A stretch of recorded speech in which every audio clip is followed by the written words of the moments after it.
Hey everybody, welcome back to C.Dat.Guy Review Movies. My name is Christian, and I think this is the first time that one of my reviews actually came out on time. So, yay for me, but also yay for you guys. Anyway, the first time I heard about this movie, I didn't know much about it, only that Tom Holland and Daisy Ridley were in it. And also, this was the only photo that was available for the longest time. I was keeping track of the story thanks to the various movie channels I watch on YouTube, and I heard that this movie was actually done filming back in 2017 and planned for a March 2019 release, but I heard that Lionsgate demanded for several extensive reshoots due to poor test screenings. Because Tom Holland was busy with MCU and Daisy Ridley was busy with Star Wars, they had to push those reshoots back to April of 2019. I also later found out that this movie was based on a trilogy of young adult novels, so this is Lionsgate cashing in on the young adult to movie adaptation trend. And as usual, I didn't read the books, so I went into this movie with a clean slate. And as a last thing to note, I actually got to see an advanced screening of this movie towards the end of January, but I couldn't say anything until now. So, for today, I'll be reviewing Chaos Walking. The story goes like this. It takes place in a settlement called Prentice Town on an alien planet colonized by humanity called New World. Our protagonist is Todd Hewitt, who is a 16-year-old boy who is the youngest in Prentice Town, which is occupied only by men. The reason being is that when the humans first settled, they were at war with the native inhabitants, which they called the Spackle. The Spackle released a virus, which was fatal to the women and killed all of them. The side effect of the virus resulted in the men and animals being able to hear each other's thoughts through images and sounds.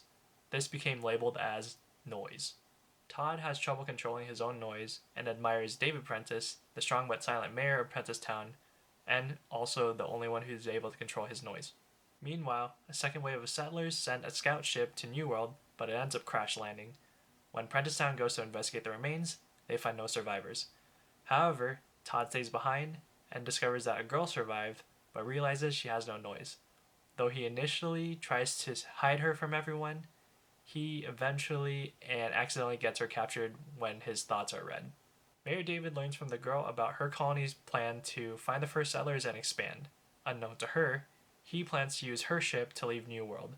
When Todd and the girl overhear that they're planning to kill her, they escape Prentice Town. We have Tom Holland, who plays Todd Hewitt, and I'm not sure if he was casted just because they coincidentally have the same initials, but he's able to convincingly play a teenager with his young looks. He is also able to capture the thoughts and mannerisms of a teen when he's trying to put on a tough face while trying to hide his true feelings and thoughts.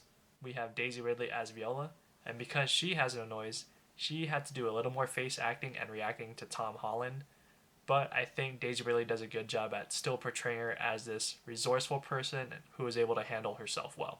I know they've been in other movies besides their respective franchises, but this is actually the first time I've seen them out of the MCU and Star Wars. And I like their chemistry together because it provides for a lot of funny moments with some dramatic moments. We have Mads Mikkelsen as the mayor.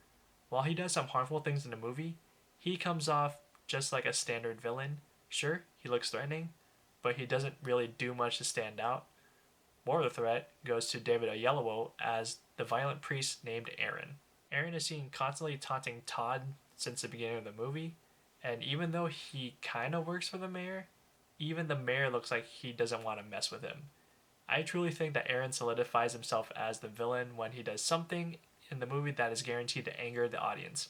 We have Nick Jonas, who plays Davy Jr., who is the mayor's son, and he's just kind of there and doesn't do much. I think at most he has like 6 lines. I think they could have casted someone else for that small of a role. Lastly, I would like to highlight Damien Bashir, who plays Ben, who is one of Todd's adoptive fathers. Even though he doesn't get that much screen time in the movie, I personally thought that he carried a majority of the emotional weight of the movie and really made me care about why Todd and Viola had to survive. As I said earlier, I like the chemistry between Tom and Daisy. If that wasn't there, I think the movie would completely fall apart. There's just a lot of funny moments that happen with Todd's noise, and honestly, all that noise stuff is relatable. The random thoughts you have while you're walking, it's there. The thoughts you have when you see someone you don't like, it's there. The thoughts you have when you see someone you find attractive, it's there. The thoughts you would have when you're trying to think of something else or simply think of nothing, yeah, it's there. I thought it was going to be annoying at first because I know how some people can overthink, I know that would be me on that planet, but they managed not to overuse it. I appreciate how they went about the design of the noise and the creative ways it was used. But I will say that even though I didn't know anything about the story, it kind of felt predictable. This is going to be a weird way to describe it, but even though it didn't feel cohesive or connected as a whole, I still had a feeling where it was going to go beat for beat. Not even the plot twists were surprising to me based on a couple of the elements that played out. Sure, some of the chase scenes were cool, but towards the end, I just kind of felt like it was lacking something. Now that I know that it's a book trilogy, the ending made sense because it was kind of left open for a sequel, but I don't know if this movie is going to generate enough money to guarantee a franchise, especially since the movie theaters are still at a limited capacity. If it does great, maybe it will become the next successful YA adaptation like the Twilight, Hunger Games, and Maze Runner franchises. If not, then I hope director Doug Liman will continue to focus on the Edge of Tomorrow sequel that I've been waiting for forever.